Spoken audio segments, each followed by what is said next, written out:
Yung F1 ng Mount Banahaw Gal to be used sa breeding natin. Tingnan nyo yung paa. Ganda.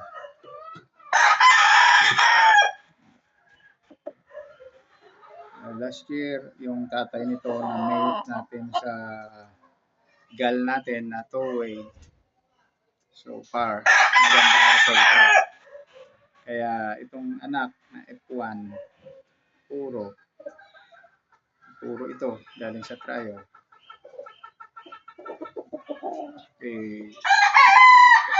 I-breed natin. Nung inispar ko, nakitaan ko ng potential na talagang baga kaya natin i-improve pa. Dagdagan pa natin siya ng kunting abilidad kung anong ma-infuse, kung anong maipasok natin sa kanya na linyada.